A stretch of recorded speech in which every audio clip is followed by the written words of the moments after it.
बिस्मिल्लाहिर्रहमानिर्रहीम। अस्सलाम वालेकुम। My name is Waqas Asghar. आज की वीडियो हम डिस्कस करेंगे AFNS के जो एकेडमिक के इम्पोर्टेंट टॉपिक्स हैं। वो कौन कौन से टॉपिक्स आपने एकेडमिक में कवर करने हैं जिससे आपका तकरीबन मैक्सिमम जो एकेडमिक है वो इसी में से आएगा, जो अभी मैं आपको टॉपिक्स बताने लगा हूँ।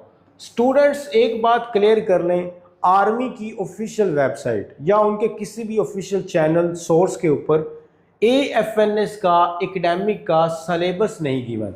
वो आपको नहीं बताता कि आपने फर्स्ट ईयर और सेकेंड ईयर में से कौन कौन से चैप्टर्स करने हैं, क्या स्कीम है। वो आपको ये भी नहीं बताता कि कितने MCQs हैं। ये तो हम स्टूडेंट से पूछते हैं तो वो बताते हैं जी 50 सर MCQs होते हैं और उनको करने के लिए 30 मिनट का हमें टाइम दिया जाता है।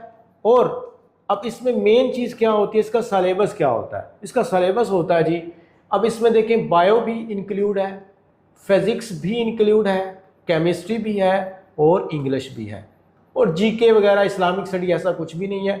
अब इन चारों सब्जेक्ट में से आपने एक्सट्रैक्ट करने हैं सिर्फ और सिर्फ 50 MCQs, और ये तकरीबन फर्स्ट ईयर सेकेंड ईयर में से दोनों बुक्स में से उसने 50 MCQs उठाने हैं, तो टोटल बन जाती हैं हमारे पास 8 बुक्स।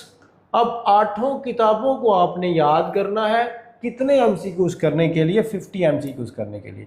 और ये भी नहीं बताता कि ये जो 8 बुक्स हैं क्या ये पंजाब टेक्स्ट बुक बोर्ड की बात कर रहा है वो, या वो फेडरल की बात कर रहा है, या वो A लेवल की बात कर रहा है, या वो सिंध KPK बलोचिस्तान किस चीज़ की बात कर रहा है। आर्मी कुछ नहीं बताती, ठीक है। वो सिंपली ये कहती है जी एकेडमिक का टेस्ट होगा, कितने MCQs हैं, कितना टाइम है, कौन सा सलेबस है, क्या चीज़ है, ये कुछ नहीं बताता। ये चीज़ें हम कोई 5 साल हो गया मुझे AFNS को पढ़ाते हुए, तो जो बच्ची भी पूरे पाकिस्तान में टेस्ट दे के आती है, हर सेंटर से हम डेटा कलेक्ट करते हैं और उनको कंबाइन करके देखते हैं, तो पता चलता है कि कहाँ से MCQs आए हैं। वो हम स्टूडेंट्स को प्रोवाइड करते हैं और स्टूडेंट्स के लिए ये एक बहुत बड़ी मुश्किल वो हल हो जाती है।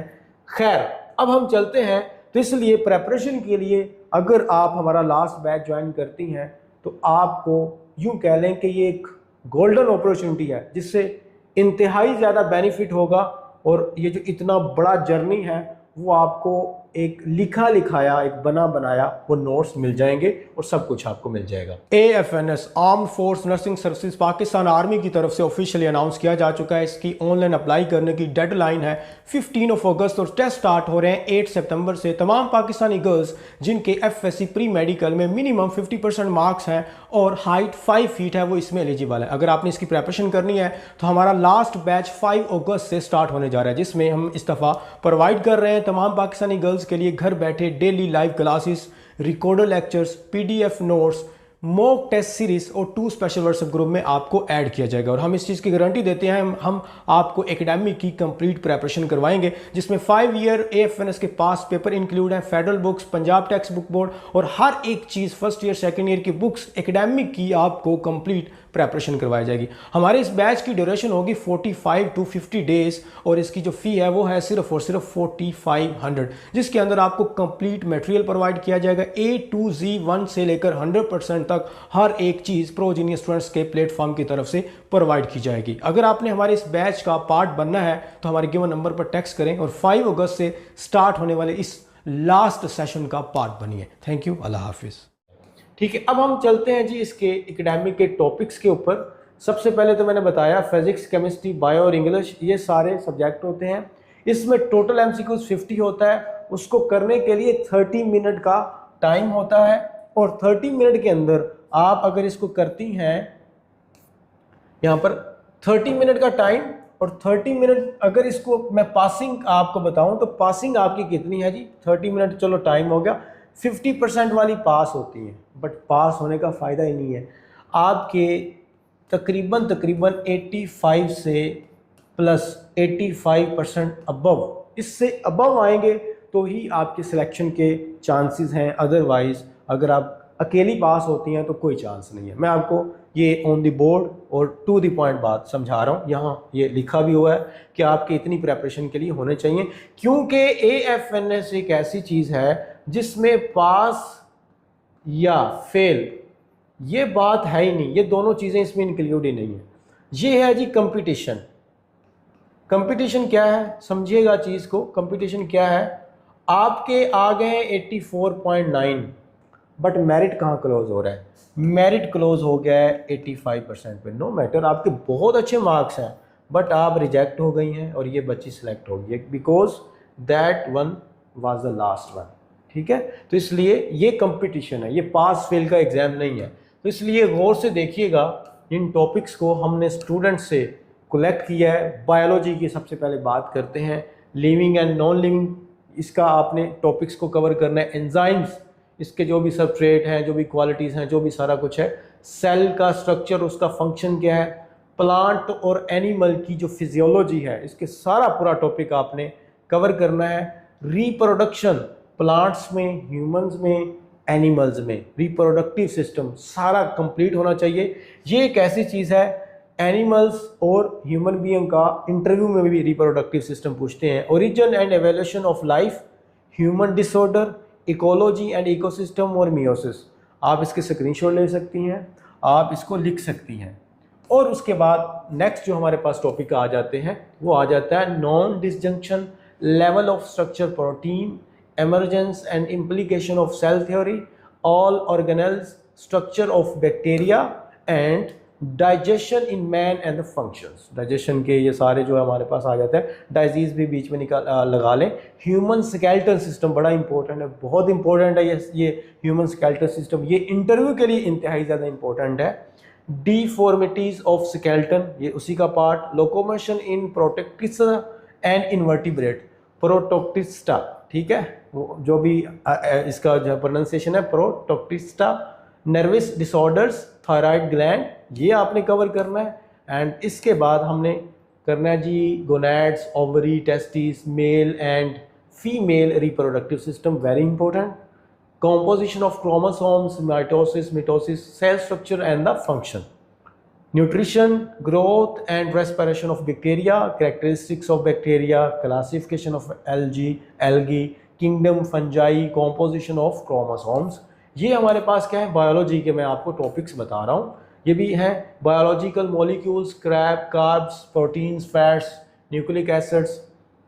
इम्यूनिटी, इम्यून सिस्टम, ये भी एक इम्पोर्टेंट है। Homeostasis, kidney, osmo regulation, gas exchange और रेस्पिरेशन डिटेल्ड में आपने करना है। Coordination and control, pituitary, hypothalamus etcetera, transport system in human, heart, blood vessels, inheritance, उसमें आ जाता है बेसिक मेंडेलियन और जेनेटिक्स जो है उसके बारे में क्वेश्चन।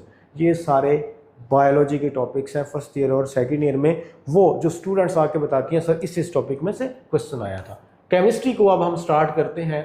अच्छा, ये सारे हम कवर वैसे करवाते हैं, हम नोट्स वगैरह प्रोवाइड करते हैं।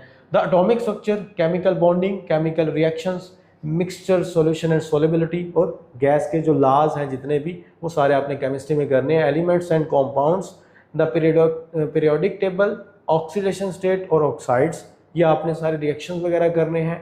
ठीक है, सेकेंड ईयर वगैरह में भी गिवन है। इलेक्ट्रॉनिक कॉन्फ़िगरेशन बड़ी इंपॉर्टेंट है जी, ये तो हर एक एग्जाम में पूछा जाता है। Nitrogen and its component, Furan and Teflon, oxidation state of transition elements, nomenclature of alkane, alkene and alkyne and their preparation method जो है उसको किस तरह प्रिपेयर किया जाता है। स्ट्रक्चर ऑफ बेंजीन हो गया, orientation in electrophilic substitution reaction, nomenclature of alkyl halide and preparation method उसका क्या है, रिएक्शन ऑफ ग्रिंगर्ड रेजेंट। ठीक है, अब हमारे पास इसके नेक्स्ट आ जाते हैं कुछ टॉपिक्स और। Geometry of complex ion, hybridization of orbitals and shape of molecule, isomerism, alcohol, phenol and ester, aldehydes and ketones, acetic acid and amino acid, reaction kinetics, environmental chemistry, इसमें से रिएक्शन भी काफ़ी ज़्यादा आते हैं और एक रिएक्शन का फर्स्ट पार्ट गिवन होता है और उसके बाद वो नेक्स्ट पार्ट आपसे पूछते हैं कि आफ्टर द रिएक्शन ये क्या बना। बाज़ का रिएक्शन कंप्लीट होता है बट कोई पार्ट एक मिस होता है और वो पूछ लेते हैं, तो ये रिएक्शन के बारे में भी क्वेश्चन आते हैं। इसी तरह एसिड, बेस और पीएच, उनकी इलेक्ट्रोलिसिस और इलेक्ट्रोकेमिस्ट्री वो डिटेल से करना है। थर्मोकेमिस्ट्री हो गया, केमिकल इक्विलिब्रियम हो गया। और अब हम बात कर लेते हैं, ये हमारे पास थे केमिस्ट्री के, यहाँ ख़त्म होते हैं। अब हम फिज़िक्स की बात करते हैं। तो फिजिक्स में चूंकि न्यूमेरिकल भी आते हैं, हम चैप्टर वगैरह बता देंगे आपको। फिजिकल क्वांटिटीज़ में यूनिट्स और dimensions, torque, projectile motion, non conventional energy sources, angular displacement, angular velocity and relation between angular and linear velocity, simple pendulum, speed of sound in air, least distance and distinct vision. और उसके बाद हम बात करते हैं जी इसके next CRO, cathode ray वाला ओसिलो जो होती है, Faraday's law, Lenz law, real and apparent weight, Bernoulli's equation plus उसकी जो एप्लीकेशन है, Ohm's law, resistance, series and parallel circuits, wave properties, reflection, refraction, diffraction, laws of thermodynamics और उसके जो बेसिक्स लेवल है। ये हमारे पास physics. Photo electric effect and X-rays, radio activity, alpha beta gamma rays, nuclear energy and uses in medicine, AFNS के relevant ही आपने बस वो बात करनी है। Motion graphics, distance, time, velocity, time, सारे इसमें आ जाते हैं। बेसिक्स ऑफ इलेक्ट्रॉनिक्स, जिसमें लॉजिकल गेट्स आ जाते हैं, डायोड्स आ जाते हैं। अब हम करते हैं जी वो चैप्टर जो जिसमें से न्यूमेरिकल पूछा जाता है, वो कौन कौन से इंपॉर्टेंट चैप्टर्स हैं वो हम यहाँ पर डिस्प्ले करते हैं। वेक्टर्स और इक्विलिब्रियम वाला, motion and force, work and energy, circular motion, fluid dynamics, oscillations और वेव्स, ये हमारे लिए न्यूमेरिकल्स के लिए इम्पोर्टेंट चीज़ें हैं। और उसके बाद कुछ मेरे ख्याल से नेक्स्ट भी दिए हुए हैं, electrostatics, current electricity, electromagnetism, electromagnetic induction और अल्टरनेटिंग करंट। जितने भी मैंने आपको बताए हैं इनमें कॉन्सेप्ट का क्लियर होना लाजमी है। आप चाहे जिस मर्जी बुक से पढ़ें, ठीक है, कॉन्सेप्ट का होना लाजमी है। अब हम इंग्लिश की बात कर रहे हैं, फोर्थ लास्ट सब्जेक्ट है हमारे पास। इंग्लिश में आपको पार्ट्स ऑफ स्पीच करना है, सिनोनिम, एंटोनियम सबसे ज़्यादा आते हैं, और एक्टिव, स्पेसिफिक, डायरेक्ट, इनडायरेक्ट और पंक्चुएशंस सबसे ज़्यादा। सिनोनिम, एंटोनियम, सिनोनिम, एंटीनियम्स और पंक्चुएशंस, ये सबसे ज़्यादा दो चीज़ें आती हैं।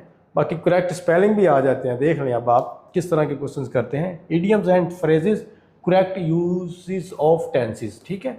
ये हमारे पास जितना भी मैंने आपको बताया ये हमने स्टूडेंट से पूछा, हमने खुद नहीं, हमें किसी ने नहीं बताया कि किसी बुक से हमने देखा हो कि ऐसा वैसा नहीं। ये सारे वो स्टूडेंट जो कि 4-5 साल से AFNS में टेस्ट दे के आई हैं, उन्होंने हमें बताया कि सर ये क्वेश्चन आए थे, ये टॉपिक्स थे। तो हमने वो फिर टॉपिक्स फाइंड करके आज उसका एक क्रक्स, उसकी एक समरी, उसकी एक क्रीम वो आपको बना के दी है।